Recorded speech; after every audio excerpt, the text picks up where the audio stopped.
শুভেচ্ছা। বাংলাদেশ প্রদেশের সংবাদে স্বাগত। শুরুতেই শুনে নিচ্ছি সংবাদ শিরোনাম। অন্তর্বর্তী সরকারের সময় দেশে কোটিপতি অ্যাকাউন্ট বেড়েছে ৭,০০০। কেন্দ্রীয় ব্যাংক সংশ্লিষ্টরা বলছেন এগুলো লুটপাট ও চাঁদাবাজির অর্থ হওয়ার সম্ভাবনা প্রবল। দেশে গ্যাসের সংকটের প্রধান কারণ এনএলজি টার্মিনাল ক্ষতিগ্রস্ত হওয়া, সহসা সমাধানের সম্ভাবনা নেই। এবার অন্যান্য সংবাদের সঙ্গে বিস্তারিত। ডক্টর মোহাম্মদ ইউনূসের নেতৃত্বাধীন এ সরকারের দায়িত্ব নেওয়ার সময় ব্যাংকগুলোয় কোটি টাকার বেশি আমানত জমা থাকা ব্যক্তিগত হিসাব সংখ্যা ছিল ৩৩,০০০-এর ঘরে, কিন্তু মাত্র ১.৫ বছর পর এমন অ্যাকাউন্টের সংখ্যা ৪৫,০০০ ছাড়িয়ে যায়। সেই হিসাবে সাবেক অন্তর্বর্তী সরকারের অল্প সময় শাসনামলে দেশে মাল্টিমিলিয়নার ব্যাংক হিসেবে ৭,০০০-এর বেশি বেড়েছে, অর্থাৎ এমন ব্যাংক হিসাবের সংখ্যা বৃদ্ধির হার ২১%। বাংলাদেশ ব্যাংকের তথ্য পর্যালোচনা করে এই চিত্র পাওয়া গেছে। ছাত্র জনতার গণ অভ্যুত্থানে ২০২৪ সালের ৫ আগস্ট শেখ হাসিনা সরকারের পতন হয়। এরপর ৮ আগস্ট দায়িত্ব নেয় ডক্টর মোহাম্মদ ইউনূসের নেতৃত্বাধীন অন্তর্বর্তী সরকার। চলতি বছরের ১২ ফেব্রুয়ারি ত্রয়োদশ জাতীয় সংসদ নির্বাচনের পর ১৭ ফেব্রুয়ারি নির্বাচিত সরকারের দায়িত্ব নেওয়ার মাধ্যমে অন্তর্বর্তী সরকারের মেয়াদ শেষ হয়। কেন্দ্রীয় ব্যাংকের প্রকাশ করা ব্যাংকিং সেক্টর আপডেট শীর্ষক প্রতিবেদনের তথ্য বলছে ২০২৪ সালের সেপ্টেম্বরে দেশের ব্যাংকগুলোতে ১ কোটি বা তার বেশি পরিমাণ টাকা জমা থাকা ব্যক্তি শ্রেণীর হিসাব সংখ্যা ছিল ৩৩,৬২৯। কিন্তু মাত্র ১.৫ বছর পর চলতি বছরের মার্চে এসে এ ধরনের হিসাব সংখ্যা ৪০,৬৪৫-এ উন্নীত হয়। কেন্দ্রীয় ব্যাংকের একজন দায়িত্বশীল কর্মকর্তা জানান, গণ অভ্যুত্থান পরবর্তী সময় দেশের হাটমাট, রাস্তাঘাট থেকে শুরু করে সবকিছুর নিয়ন্ত্রণ ও চাঁদাবাজির কর্তৃত্ব নতুন এক শ্রেণীর হাতে চলে যায়। রাজনীতি থেকে শুরু করে প্রশাসনিক ব্যবস্থায়ও নতুন নিয়ন্ত্রক তৈরি হয়। সেই সময় ব্যাংকগুলোয় এত পরিমাণ নতুন কোটি টাকার হিসাব তৈরি হওয়ার পেছনে এসবের প্রভাব থাকতে পারে। গত বছরের সেপ্টেম্বরে পুলিশের এক প্রতিবেদনেও বাংলাদেশ ব্যাংক কর্মকর্তার উপরোক্ত মূল্যায়নের সমর্থন মেলে। ২০২৫ সালের সেপ্টেম্বরে পুলিশের এক প্রতিবেদনে বলা হয়, চাঁদাবাজি দখলবাজির ঘটনায় গ্রেপ্তারকৃতদের ৫৭% ছিল একেবারে নতুন। গ্রেপ্তারকৃতদের বিরুদ্ধে অতীতে এ ধরনের অপরাধের কোনো রেকর্ড ছিল না। অর্থাৎ সাবেক অন্তর্বর্তী সরকারের আমলে অপরাধ ও অবৈধ কর্মকাণ্ডের মাধ্যমে অর্থ উপার্জনকারী অনেক নতুন চেহারা উঠে এসেছিল। কেন্দ্রীয় ব্যাংকের তথ্য বিশ্লেষণে দেখা যায়, সাবেক অন্তর্বর্তী সরকারের আমলে কোটি টাকার বেশি থাকা ব্যাংক হিসাবের সংখ্যায় প্রবৃদ্ধি হয়েছে ২০.৮৬%। এ সময় দেশে ব্যাংক অ্যাকাউন্ট খোলার প্রবৃদ্ধির চেয়েও মাল্টিমিলিয়নার ব্যাংক হিসাবের সংখ্যা বেশি হারে বেড়েছে। দেশে কোটি বা তার বেশি টাকার মোট ব্যাংক হিসাবের ১/৫ বিগত অন্তর্বর্তী সরকারের আমলে সৃষ্টি হয়েছে।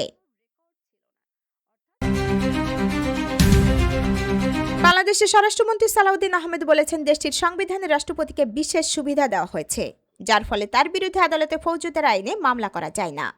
এছাড়া পদ ছেড়ে দেওয়ার পরে একটি নির্দিষ্ট সময় পর্যন্ত রাষ্ট্রপতিকে সুরক্ষা ও নিরাপত্তা দেওয়ার বিধান রয়েছে বলে জানান তিনি। সেই হিসাবে সদ্য পদত্যাগ করা রাষ্ট্রপতি মোহাম্মদ শাহাবুদ্দিনকেও সুরক্ষা ও নিরাপত্তা দেওয়া হবে বলে জানিয়েছেন স্বরাষ্ট্রমন্ত্রী। রোববার ঢাকায় সচিবালয়ে সাংবাদিকদের প্রশ্নের জবাবে এসব কথা বলেন স্বরাষ্ট্রমন্ত্রী। এদিকে লন্ডনে চিকিৎসারত অবস্থায় সদ্য বিদায়ী রাষ্ট্রপতি মোহাম্মদ শাহাবুদ্দিন মানবতা বিরোধী অপরাধে ফাঁসির দণ্ডপ্রাপ্ত সাবেক প্রধানমন্ত্রী শেখ হাসিনার সঙ্গে কথা বলেছেন এমন কোনো তথ্য প্রমাণ পাওয়া যায়নি বলে জানিয়েছে স্বরাষ্ট্রমন্ত্রী সালাউদ্দিন আহমেদ। সদ্য বিদায়ী রাষ্ট্রপতি মোহাম্মদ শাহাবুদ্দিনের বিরুদ্ধে ওঠা দুর্নীতি সহ বিভিন্ন অভিযোগ খতিয়ে দেখা হচ্ছে বলে জানিয়েছেন আইনমন্ত্রী মোহাম্মদ আসাদুজ্জামান। তবে এটা করতে গিয়ে তিনি যেন অন্যায়ের শিকার না হন সে বিষয়টিও নিশ্চিত করা হবে বলে জানান তিনি। রোববার সাংবাদিকদের এক প্রশ্নের জবাবে এসব কথা বলেন আইনমন্ত্রী। এদিকে মোহাম্মদ শাহাবুদ্দিনের বিরুদ্ধে আলাদা করা কোনো আর্থিক অনিয়মের তদন্ত করবেন না বলে জানিয়েছেন বাংলাদেশ ব্যাংকের মুখপাত্র আরিফ হোসেন খান। রোববার দুপুরে সাংবাদিকদের তিনি একথা জানান। আরিফ হোসেন খান বলেন, শাহাবুদ্দিন সাংবিধানিকভাবে রাষ্ট্রের শীর্ষ পদে ছিলেন, তাই তার বিরুদ্ধে ব্যক্তিগতভাবে আলাদা কোনো অনুসন্ধান চালাবে না নিয়ন্ত্রণ সংস্থা। তবে দেশের আর্থিক খাতের সংস্কারে ব্যাংক ভিত্তিক যে তদন্তগুলো চলছে সেখানে কারো সংশ্লিষ্টতা পাওয়া গেলে আইন অনুযায়ী সিদ্ধান্ত নেওয়া হবে।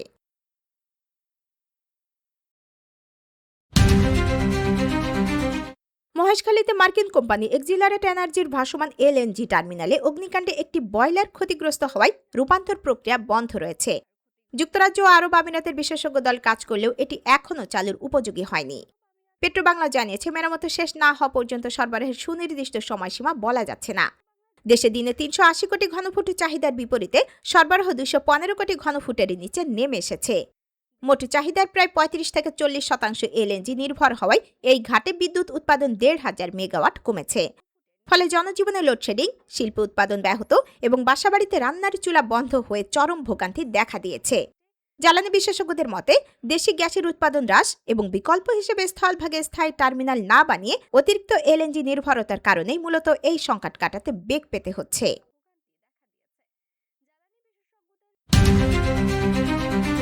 ভারতে প্রশ্নপত্র ফাঁসের প্রতিবাদে তরুণদের আন্দোলনের চ্যালেঞ্জে পড়েছেন দেশটির প্রধানমন্ত্রী নরেন্দ্র মোদী। ককরোচ জনতা পার্টির কয়েকদিনের আন্দোলনে শিক্ষামন্ত্রী ধর্মেন্দ্র প্রধান পদত্যাগে বাধ্য হয়েছেন।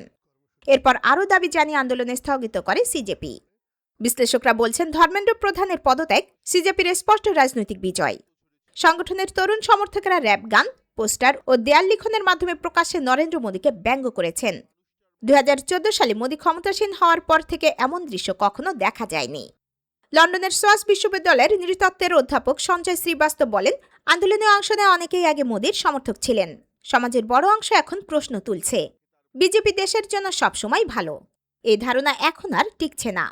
রাজনৈতিক বিশ্লেষক অমিতাভ তিওয়ারি বলেন, প্রশ্নপত্র ফাঁস ছিল কেবলই উপলক্ষ। এই আন্দোলনের মধ্য দিয়ে তরুণদের উদ্বেগ, ক্ষোভ, হতাশা ও অনিশ্চয়তার বহিঃপ্রকাশ ঘটেছে। অমিতাভ তিওয়ারি জানান, ভারতের মোট জনগোষ্ঠীর প্রায় 40% বয়স 18 থেকে 40।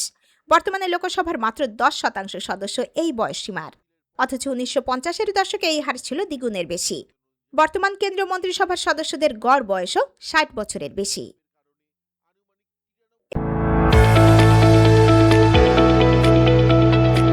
এবার শুনে নিচ্ছি বাংলাদেশের বাণিজ্য সংবাদ। আবার মুনাফায় ফিরেছে ইলেকট্রনিক্স খাতের বহুজাতিক কোম্পানি সিঙ্গার বাংলাদেশ। চলতি বছরের দ্বিতীয় প্রান্তিকে কোম্পানিটি আবার মুনাফার ধারায় ফিরে এসেছে।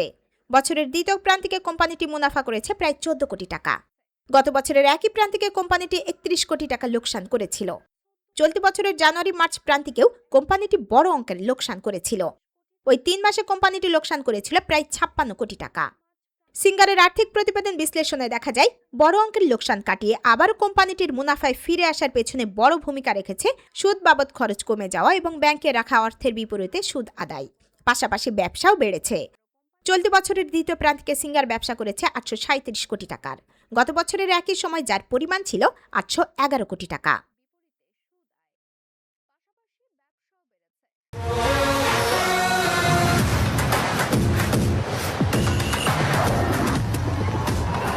এবার শুনে নিচ্ছি বাংলাদেশের ক্রীড়া সংবাদ।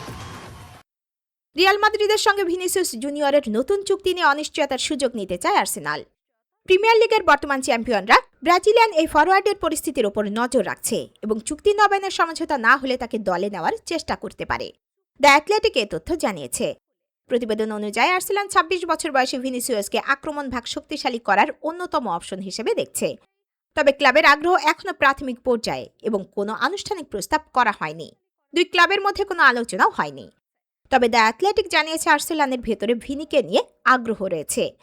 এই ব্রাজিলিয়ান তারকার বর্তমান চুক্তির মেয়াদ আর মাত্র 12 মাস বাকি। নতুন চুক্তির আলোচনায় এখনো কোনো অগ্রগতি হয়নি। রিয়াল মাদ্রিদ তাদের এই তারকাকে বিনামূল্যে হারাতে চাইবে না।